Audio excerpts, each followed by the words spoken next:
Well, thank you very much for that lovely introduction. And I can't emphasize enough what a great honor it is to be here as the Convocation speaker at the Virginia Military Institute. America is a great mass democracy, but America has done good for the world partly because it has a great warrior ethos. And the fact that it has a great warrior ethos is not in contradiction to the fact that it's a mass democracy. The two actually go together. In 20th century wars, democracies fought more fiercely and better than its dictatorial adversaries. And VMI's tradition, going back to the early part of the 19th century, is at the core of the American experience. And so it is a great honor for me to be here today. The 21st century is going to exact great stress on leadership. Never before will leadership be tested as much in any century in the past as in this century. That's because the world problems are more complex, the stakes are much higher, and in order to see the truth of the situation, you have to almost peel away and break through the distorting, superficial reality of the media. The media is like a distorting mirror that makes it harder to see the world outside the way it really is. So what I'd like to do this morning is to take you on a tour around the world as if I could pull apart the distorting lens of the media, because that is what's going to be required for leaders to do. Leadership is going to be very lonely in the 21st century. Leaders are going to be assaulted by the media, assaulted by very compartmentalized experts, and they're going to have to make general decisions that cross disciplines. And the first step in leadership is to know what's out there. As Machiavelli said, you deal with the material at hand, not in some imaginary reality that you invent. Now, let me start this way. If you've been a reader of any of the mainstream opinion pages, whether conservative, the Wall Street Journal, or liberal like the New York Times, it doesn't matter. Because in a sense, they all say the same thing, that every problem in the world has a solution if only we applied this policy and did this thing or put in this amount of money or these many troops, that every problem has a solution. That because the leadership, the elite in America is part of a global cosmopolitan class that flies around the world at 30,000 feet. And in dealing with other experts in all of these individual countries, thinks there's not a problem that does not have a solution, if only the policy was correct. There's a lot of truth to all that. A lot of problems do have solutions, and you will be forging them. But there's another truth, another half of reality that I'm going to be talking about this morning. It's not fatalistic, it's just a more powerful way to look at the world. And that truth is the truth of geography, not in the looking at the map sense, but in the 19th century British sense of the word geography, as the starting point to look at trade routes, mountain ranges, ports, river systems, to see the constraints and deserts, to see the constraints and limitations that many peoples of the earth labor under. And a deep appreciation of geography allows you to see something very unpleasant, something very hard to admit, but something very necessary for leadership, which is that a lot of the problems of the world have no solutions. That different countries operate under different constraints. We can try as hard as we want, but a country in a country in Southeast Asia or West Africa is not going to have a democracy like Denmark overnight, though you wouldn't know that reading many of the journals of opinion. So it's a matter of understanding what's out there on the ground, not in order to be fatalistic and sit back and do nothing, but in order to know more precisely what can be accomplished in what time frame, under what conditions. And also another thing to keep in mind is that no place in the world is unstrategic now. Every place in the world interacts with every other as never before. Technology has not defeated geography. What it has done is it has made geography smaller, more claustrophobic, more interactive, and therefore more intense. We live in a very claustrophobic world. It's a world of high velocity crises, where if you pull on one string, this taut network all vibrates. A war in the South China Sea could raise tensions in the Baltic Sea on the other side of Eurasia, and on and on. So let me journey around the world for a few minutes and try to give you some insight about in a way that you don't read about in the newspapers or see on television. Let's start with the greater Middle East. Let's start with some truths about geography and some constraints, some examples. For instance, Taiwan is about 90 miles off the coast of mainland China. If it was only 20 miles off the coast of mainland China, like Great Britain is from Europe, Taiwan would not be Taiwan today. It would not be independent. It would have been gobbled up by mainland China in the late 1940s or early 1950s. That difference of 80 miles changed history in East Asia. The world has progressed dramatically in hundreds of years, but the Strait of Malacca is still only 4 miles wide, and it's only navigable in 2 or 3 of those miles, which means, and the Chinese get a large part of their oil through and natural gas through the Straits of Malacca, which means the Chinese need a solution beyond the Strait of Malacca, which leads them to building port projects throughout the Indian Ocean, building pipelines deep into Central Asia, all because of this one geographical figure that, despite all the progress in the world, is still only 4 miles wide. Europe is close to North Africa. We found that out in the last 2 years with millions of migrants coming. For decades, European elites denied this. Europe was seen as a post-historical paradise, divorced from geography, with just higher and higher living standards, and therefore could make easy pronouncements, easy, convenient pronouncements about human rights without any side effect.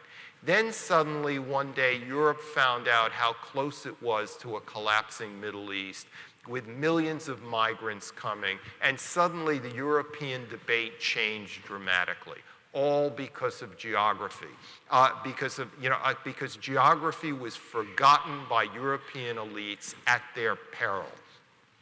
So let's go around the world. Let's start finally with the Middle East. I divide up the Middle East between 2 different kinds of countries. One is the age-old clusters of civilization, and the other is vague geographical expressions.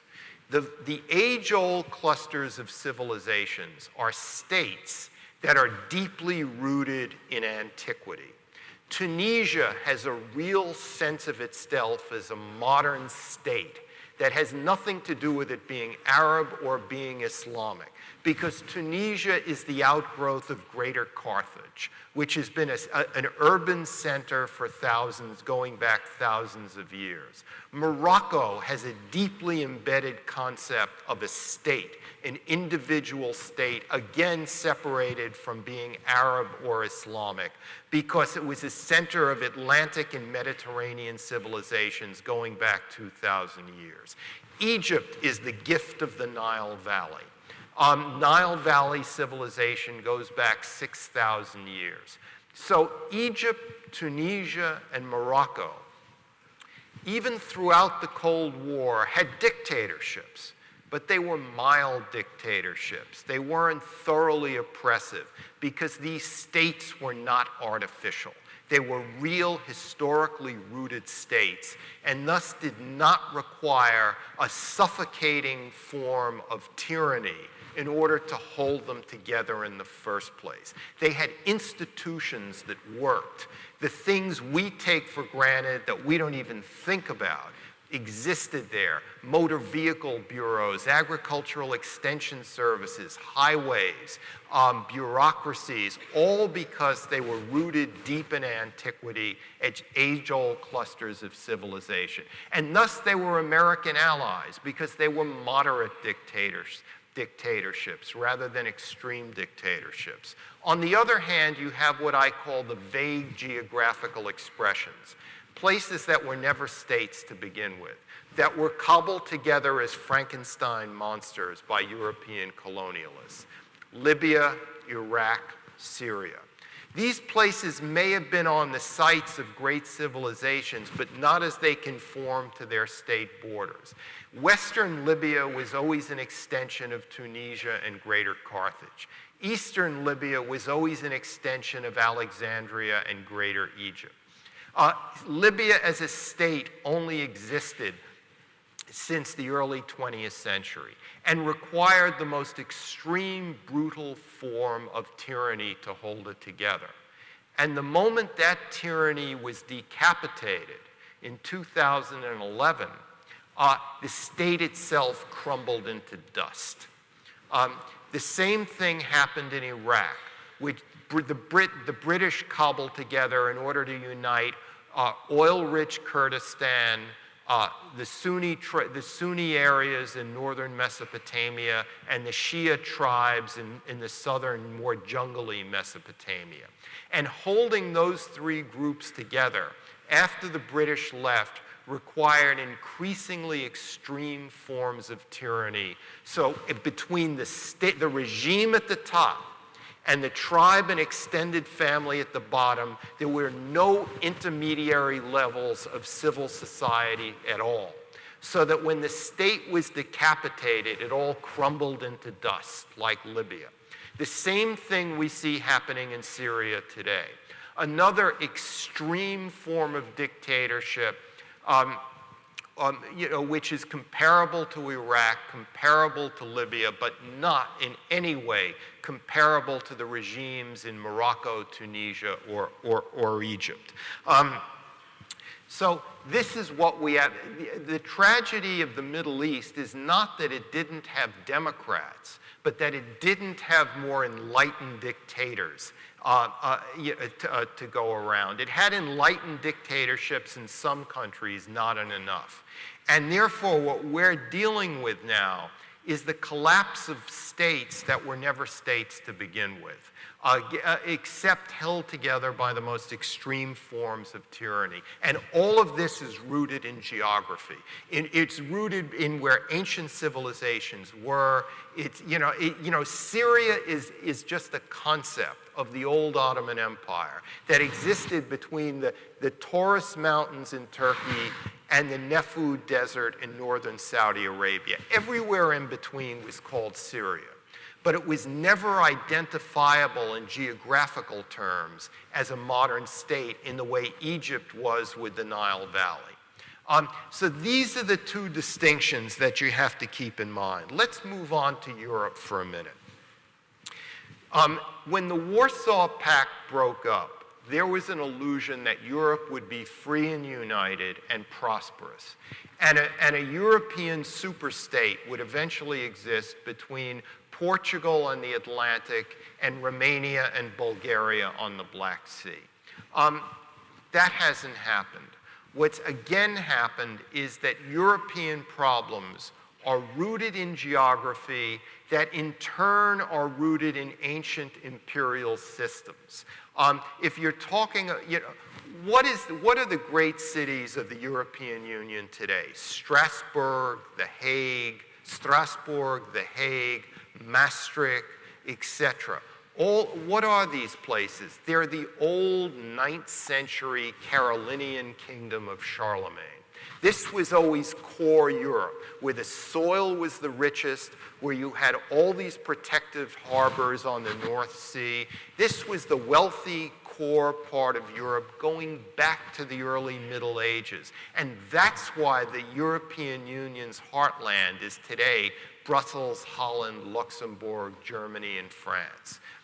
It's deeply rooted in geography, and it was always the wealthiest part of Europe. But there were other imperial traditions as well. There was Prussian Europe, which included Germany and parts of the Baltic states. You had the great Habsburg Empire, which sprawled cleanly from Switzerland all the way to the Black Sea, and was more, had an intermediary level of institution building and economic development compared to Charlemagne's kingdom, compared to the Prussian Empire. But then you had the much poorer, the much weaker, the much less literate Ottoman Empire and Byzantine Empire, where you find states like Romania, Bulgaria, Greece, most of the former Yugoslavia, etc. So it's no wonder that the Balkans were unstable after the Warsaw Pact collapse. It's no wonder that Greece has had the most trouble adapting to a single European currency, because while the currency was invented and dictated from the Prussian parts of Europe and the parts of Europe that were part of Charlemagne's empire, the wealthy, more geographically endowed parts of Europe, Greece was a poor child of Ottoman Turkish despotism that didn't have a middle class until the 1960s, where tax collection is weak, where institution building is much weaker. And is at this extreme southeast end of Europe. Again, these problems in the news are rooted deeply in geography and history. And then also rooted, it goes as far back as Byzantine and Turkish times to really see why countries like Bulgaria, Romania, and Greece are so much poorer, more corrupt than countries on the other side of Europe. In other words, the bottom line is the European Union, free and united, is a very ambitious project, because it seeks to unite countries with different developmental and different imperial traditions that were originally based on geography. And so Europe now deals with a close-by Middle East where tyrannies have collapsed, freeing millions of people to move to Europe, and also deals with different developmental patterns within Europe. That's why Europe is such a mess. Then we get to Russia. What is Russia? I mean, at the bottom line, how do you define Russia? Russia, almost all of it, is north of 50 degrees north latitude. It is the coldest country in the world in terms of where people actually live, where its big cities are. Therefore, as it engendered communalism, the crop cycles are short, harvest cycles are very short. It's engendered a cynicism and a pessimism ultimately rooted in climate. Russia encompasses half the longitudes of the Earth, literally. From the Baltic states to the edge of the Russian Far East, only a few miles from Alaska, is half the longitudes of the Earth. It has no natural borders, no great mountain ranges protecting it from Central and Eastern Europe. Except for the Caucasus in the south, there is nothing protecting Russia from infiltration by a much more dynamic, highly populated Chinese population in the south and the southeast. So that Russia is ultimately, because of geographical reasons, the ultimate insecure land power. And as the ultimate insecure land power, it's doubly aggressive. and doubly insecure and aggressive again and again. And that's why Russia requires a buffer zone in Central and Eastern Europe, because Russia's present ruler, Vladimir Putin, knows that Russia was invaded not just by Hitler and Napoleon, but by Swedes, Lithuanians, and Poles and others throughout its history. So that Putin's policy of subversion, of bribery, of intimidation, of running intelligence operations, of buying up assets in new NATO members, whether in the Baltic states, Poland, Romania, Bulgaria, is rooted deeply in Russian history. He feels this is the minimum he has to do in order to recreate that buffer zone so that Russia will never be threatened again from the West, as it has been throughout its history. And this means that Russia can be a tactical ally of China, but it can never, ever be a strategic ally of China, because its land border with China goes for hundreds and thousands of miles. There have been border changes, invasions. In the 19th century, much of the Russian Far East was under Chinese control, so that Russia has can never, ever trust China. It can make tactical arrangements with it as two like-minded authoritarian systems, but that's as far as it goes. What I'm trying to say is there is much that's reprehensible in Vladimir Putin's policy, but simply because it's reprehensible does not mean it's not understandable. And the understanding comes from reading history, reading geography, in order to think about Russia from the point of view of the Russian leadership, not from our point of view. As President Nixon once said, to understand a foreign leader, you have to see the world from his point of view, from his point of geography. Then we get to China. China is south of 50 degrees north latitude. It's in the temperate zone. The northernmost part of China is equivalent to the latitude of Maine. The southernmost part of China is equivalent to the latitude of the Florida Keys. So China is blessed with the seasons in the temperate zone. It has 9,000 kilometers of coastline fronting the great shipping lanes of the world. And it fronts in the west mineral and hydrocarbon-rich Central Asia. So China is big and endowed and has the geographic capability to be a great power. On the other hand, China has a problem. Core China, the Han cradle, the cradle of ethnic Han Chinese civilization, is in central China and the coast. In northern China, in Inner Mongolia, in western China, in the Turkic Uyghur Muslim areas, in southwestern China, in the Tibetan areas, you have peoples who are the historic enemies of the Chinese. And these peoples live on the higher, drier plateaus, which contain much of the water resources for the Han cradle. So that China can never trust people on the periphery. China's greatest fear is that the Chinese economy will slow down to such an extent that it will face unrest in its ethnic minority regions. And because China's leadership would then be so insecure, it would be more likely to stir up tensions elsewhere. Because nationalism works well in order to unify a country that's going through domestic upheaval. Now, what about China and the South China Sea? We read a lot about that. This again is rooted in geography and thinking from a Chinese point of view. The Chinese look at the South China Sea much like the Americans looked at the Caribbean, the greater Caribbean, in the 19th and early 20th century.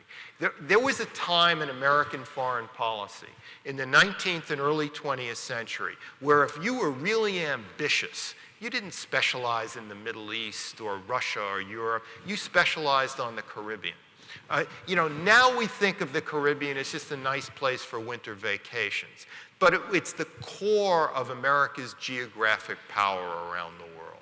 Because by gaining domination of the greater Caribbean, the Americans gained domination of not just the greater Caribbean and Mexico, but also of the northern, highly populated seashore of South America. Because the New World is not really divided between North and South America. It's divided between the area north of the Amazonian jungle and south of the Amazonian jungle. And dominating the greater Caribbean gave the United States domination of that whole area north of the Amazonian jungle. It's interesting that the Panama Canal and our conquest of the strategic conquest of the greater Caribbean was really culminated after the last battle of the Indian Wars in 1890. So we had gained domination of the temperate zone of North America, and then we extended it to the blue water extension of that dry land mass. Well, the Chinese say, and they've said this to me, why should we be any different than you Americans? Now that we've gained domination of our temperate zone landmass, we basically are buying out Outer Mongolia. We've gotten back Macau. We've gotten back Hong Kong. We have a 20-year project to make an end run around Taiwanese sovereignty. Why shouldn't we dominate the blue water extension of our continental landmass? Because domination of the South China Sea gets us everything that it got you Americans. What did it get you Americans? By dominating the Caribbean, you gained effective control of the Western Hemisphere. And with that, you were able to affect the balance of power in the Eastern Hemisphere. And that's what the history of the 20th century was all about. The United States tipping the balance in 2 world wars and the Cold War that followed. It all started from the Caribbean. And it all starts for China from the South China Sea. Domination of the South China Sea will give China greater access beyond the first island chain into the Western Pacific, to break up that great wall of fear of American allies stretching from Japan in the north to Australia in the south. It will effectively allow China to use the Strait of Malacca the way we've used the Panama Canal. And it will allow the Chinese Navy free and unfettered access into the Indian Ocean. And then China becomes a 2-ocean navy more than just a 1-ocean navy. A 1-ocean navy makes China a regional power. A 2-ocean navy makes it a great Eurasian power, dominating the whole navigable rimland of Eurasia from the Red Sea all the way to the Sea of Japan. Now, and it all starts with the South China Sea from China's point of view. And this, so the Chinese, again, we may see them as unreasonable, but that's unreasonable from our point of view. I had a discussion with a group of Chinese students in Beijing about 2 years ago, and they pointed their finger at me. They said, you Americans come from half a world away. Therefore, your presence in the South China Sea makes you hegemonic. But we're here. This is our home turf. All we're doing by us being in the South China Sea is spreading our benevolence to other peoples. It may not be true, but again, as a thought experiment, in order to discipline your own thinking as future leaders, you have to know how to think from their point of view and, more importantly, from their history. The world is not an extension of America's historical experience. The world has different historical experiences. The United States has had a happy experience with mass democracy. That doesn't mean it's suited overnight for the Middle East. And on it goes. Let's look at China and India together. Who says geography has been defeated? China and India, for most of history, had relatively little to do with each other. Separated by the high walls of the Himalayas, they were 2 great world civilizations developing separately. Yes, there was the spread of Buddhism from India to China. Yes, there was the Opium Wars in the 19th century that brought India and China together in a conflict system. But more or less, the two were very separate. Fast forward to today, where technology has defeated distance. You have Chinese fighter jets in Tibet that can include India in their arc of operations. You have Indian intercontinental ballistic missiles that can hit Chinese cities. You have Indian warships in the South China Sea. You have Chinese warships in the Indian Ocean. So what do you have? A new strategic geography of rivalry that never existed before. This is how technology creates new, different kinds of geographical conflicts that didn't exist before. The Chinese are building or helping to fund port projects in Myanmar and Sri Lanka and Bangladesh. They're building a depot for their navy in Djibouti off the Red Sea. They're helping to build a port in Bagamoyo in Tanzania. This is all about China developing a great commercial empire in the Indian Ocean that goes hand in glove with its policy of having an increasing naval presence in the South China Sea. So China's moving south. Think of China moving south towards the Indian Ocean, and think of India trying to move east and west along the Indian Ocean. India extending its influence from the Iranian plateau in the west all the way to the Burmese jungles in the east. The British may be gone from India, and British imperialism may be a dirty word. But Indian strategic thinkers think of this world exactly like Lord Curzon, the greatest of the British viceroys, looked at the world from the point of view of the Indian subcontinent. And India is a great pivot state in the 21st century. We can never have an official strategic alliance with India. The Indians are far too proud to do that. The Indian intellectual class would never tolerate that. But we can have an unofficial, deep understanding of sorts between our sister military services, diplomatic services, etc., where we use India to balance against China.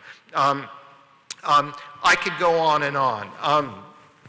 Look at Iran just for a moment. What is Iran on the map? It's as much of a Central Asian state as it is a Middle Eastern state.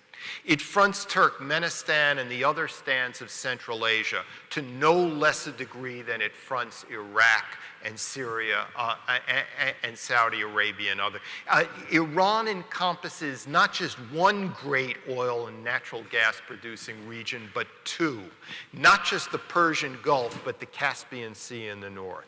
So Iran is deeply endowed by geography. It also has been a great Persian-speaking empire since antiquity. The Medes, Parthians, Achaemenids, Sassanids, all of them were great Iranian empires, so that Iran, like Tunisia, like Egypt, like Morocco, is not an artificial, Frankenstein-created, vague geographical expression. It's a deeply embedded, age-old cluster of civilization.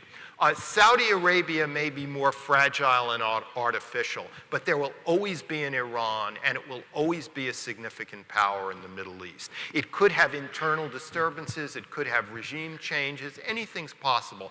But Iran will always be a player, and the degree to which the United States can ultimately influence Iran will have to be by having some sort of a relationship with Iran in order to influence the Middle East, I should say. One final word about the Middle East, which is the Arab world, with some exceptions that I noted, is largely artificial in terms of state borders, whereas the two strongest states in the Middle East are Turkey and Iran. Two non-Arab states. Turkey may have had a coup of sorts, or an attempted coup of sorts. The headlines may scream about instability in Turkey. Don't believe it. Turkey, like Iran, has a deeply embedded bureaucracy, high levels of literacy.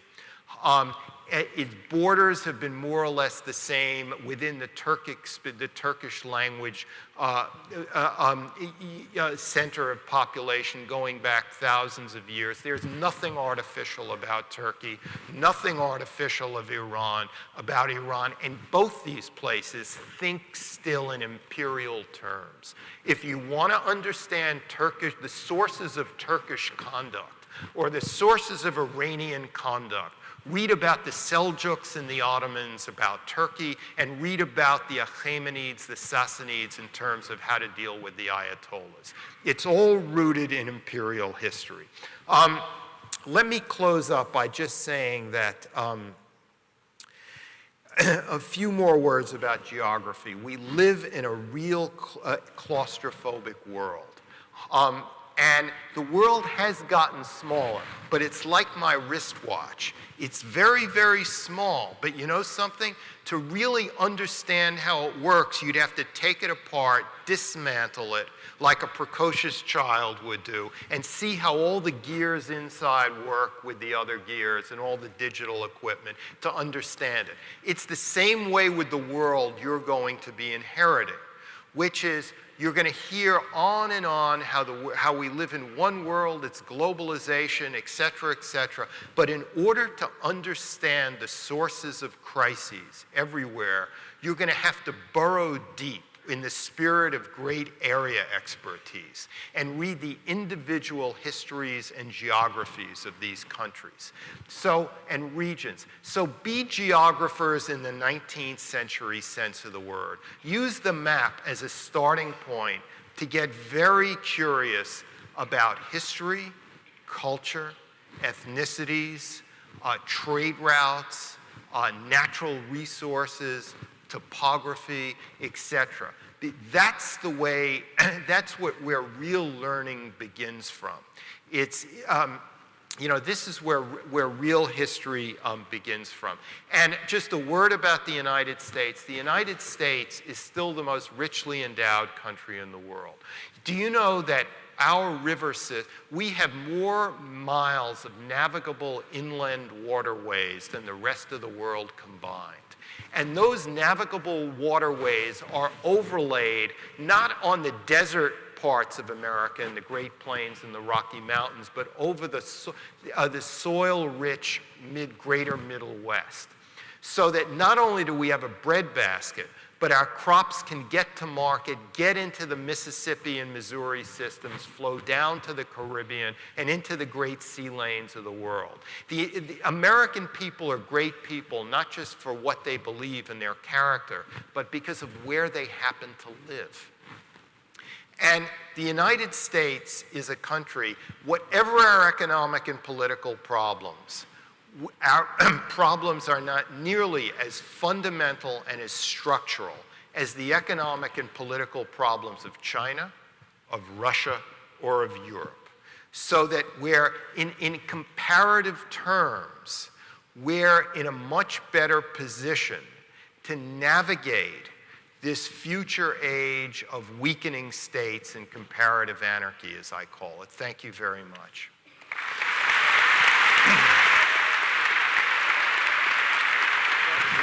Thank you.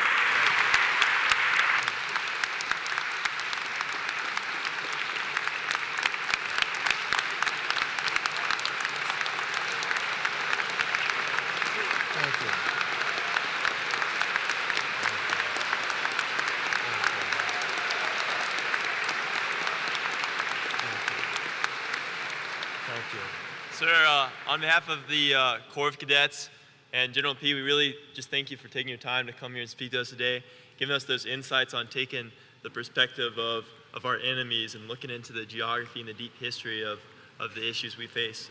It'll be important themes for this academic semester, and you've got us off to a good start for this year.